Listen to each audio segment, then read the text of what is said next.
मोदी सरकार है जिसको कहते हैं सबका साथ, सबका विकास और सबका विश्वास। मुझे आज बड़ी खुशी हो रही है कि आज की इस महफिल में बड़े बड़े हमारे जो इस महफिल की रौनक बढ़ा रहे हैं हमारे जो मौलाना इमाम साहिबान, मैं आपको खुशामदीद करते हुए मुझे बड़ी खुशी महसूस होती है। ये वो लोग हैं जो अगर एक बार बीड़ा ठान लें तो कोई ऐसी बात नहीं है जो सोसाइटी में, समाज में, कौम में वो लागू ना हो। एक हमारे मौलवी जलालुद्दीन साहब ही थे जो अक्सर मुझे गाइड करते रहते थे कि ये ऐसे बोलो, और एक बार मैं तकरीर कर रहा था, कुछ बोला तो थोड़ा आगे वाला अल्फाज पीछे तो पीछे का आगे हो गया, तो मेरा बोला कसूर मेरा नहीं है, ये बोले नहीं वो कैसे, तो मैंने कहा जो इन्होंने जिम्मा लिया था नहीं आपका उस्ताद, उनको अगर ताजम गलत करेगा तो गलत उस्ताद क्या, इन्होंने अच्छे से हमें गाइड किया और वक्तन व वक्तन इनके द्वारा बताई गई बातों का हम जिक्र मीडिया, सोशल मीडिया में करते रहते हैं। वो चाहे वो हुब्बुल वतनी का जज्बा हो जिसका जिक्र नबी रहमत साहब ने फरमाया और कुरान पाक के अंदर वो चीजें सारी लिखी हैं, जिसको हमारे इमाम हजरत अक्सर अपने जो फॉलोअर्स हैं या जो मस्जिद में आते हैं, नमाज अदा करते हैं या जुमे के दिन जब तकरीर करते हैं, तो इन सब चीजों का वहां जिक्र होता है कि अपने मुल्क से मोहब्बत करने वाला शख्स, उसको हुब्बुल वतनी का जज्बा हर शख्स में होना चाहिए, अपने मुल्क से प्यार, अपने देश से प्यार होना चाहिए। ये फरमान है नबी रहमत साहब का और कुरान पाक, ये फरमान है गीता का और ये फरमान है गुरु ग्रंथ साहब।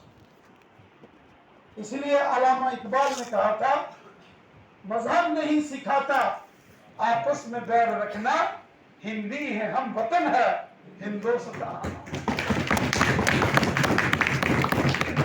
हमारे मुल्क की जंग आजादी का जब दौर था, अंग्रेजों ने जब यहाँ बड़े जुल्म सितम ढाए, हमें गुलाम बना के रखा था, उस दौर में कौन लोग थे जो खड़े हो गए? अगर अमर शहीद चंद्रशेखर आजाद साहब, भगत सिंह, सुखदेव, राजगुरु, झांसी की रानी लाला लाजपत राय साहब जैसे लोग थे, तो बहादुर शाह जफर और अशफाकुल्लाह खान साहब ने भी फांसी के फंदे गले में डाले, उनका भी खून का कतरा कतरा गिरा तो हिंदुस्तान आजाद। ये हिंदुस्तान अगर अटल बिहारी वाजपेयी साहब का हिंदुस्तान है, तो ये हिंदुस्तान आजानी डॉक्टर एपीजे अब्दुल कलाम साहब का भी उतना ही। और इसलिए हमारे मुल्क के जनाब मोहतरम प्राइम मिनिस्टर मोदी साहब जब भी बात करते हैं वो कहते हैं सबका साथ, सबका विकास, सबका विश्वास। देखो विकास भी हो जाता है सबका, हाईवे बन रहा है सभी चलेंगे, बिजली, पानी, स्कूल, सड़क, हॉस्पिटल, वो कार्ड सबको मिलेंगे, सब उसका इस्तेमाल कर रहे हैं, सभी मिलके इस महफिल में भी बैठे हैं। लेकिन ये जो मोदी साहब के अल्फाज हैं, सबका साथ, सबका विकास, और ये जो तीसरा अल्फाज है सबका विश्वास, एतमाद, ट्रस्ट, ये सबसे जरूरी मैं समझता हूं अल्फाज। उन्होंने कहा हमने आगे बढ़ना है, लेकिन सबको एतमाद में लेकर और सबकी इज्जत और एहतराम करते हुए आगे बढ़ना है। ये मोदी साहब हैं जिन्होंने हिंदुस्तान की पार्लियामेंट में जब 2014 में हलफ उठाया और उन्होंने कहा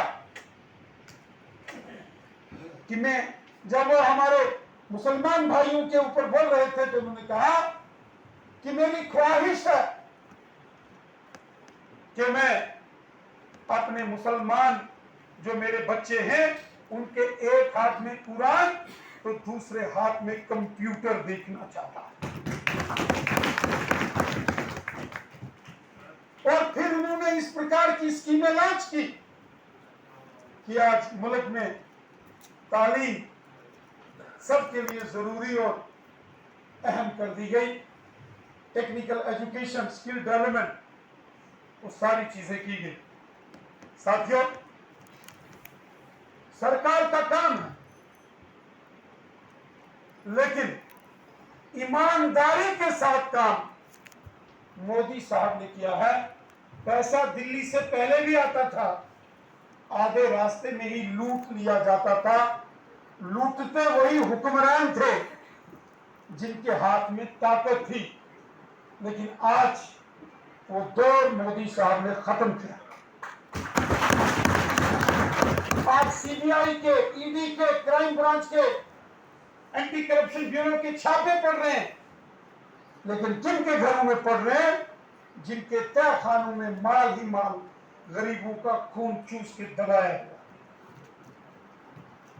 आज उन लोगों के मन में डर है, आम लोगों को उनके हक मिल रहे हैं। इसलिए जब हमारे मोदी साहब ने कहा सबका साथ, सबका विकास, सबका विश्वास, उन्होंने कहा 135 करोड़ लोग इस हिंदुस्तान के अंदर रहने वाले हमारे साथियों, जब यहां बड़ी तादाद में हमारे कुछ गुजर बकरवाल भाई भी बैठे, जब मोदी सरकार आई, सबसे बड़ा तारीखी फैसला मोदी साहब ने किया। जो गुज्जर और बकरवाल कम्युनिटी के लोग हैं, उनको जमीनों के मालिकाना हक जो 70 साल उनको नहीं मिले थे, जो जंगलों में रह रहे थे, उनको अगर किसी ने दिया तो मोदी साहब ने दिया, और किसी ने नहीं दिया। 70 साल गुज्जर और बकरवाल अलग अलग सियासी जमातों को वोट देते रहे, उनकी जीत के जश्न मनाते रहे, हुकूमतों के सरकर्दा आते रहे तो जश्न मनाते रहे, लेकिन उनकी बेहतरी का काम किसी ने नहीं किया। अगर किया तो जनाब मोहतरम प्राइम मिनिस्टर नरेंद्र मोदी साहब ने किया। दूसरा बड़ा काम जो मोदी साहब ने किया, इंटर डिस्ट्रिक्ट नौकरियां खत्म कर दी गई थी गुज्जर और बकरवाल नौजवानों। सड़कों पर उतरे लोग, किसी ने नहीं सुनी। उस जमाने में हमने भी एजुकेशन छेड़ी थी कि ये इंटर डिस्ट्रिक्ट, ये जो नौकरियां खत्म की हैं 2010 के हुक्म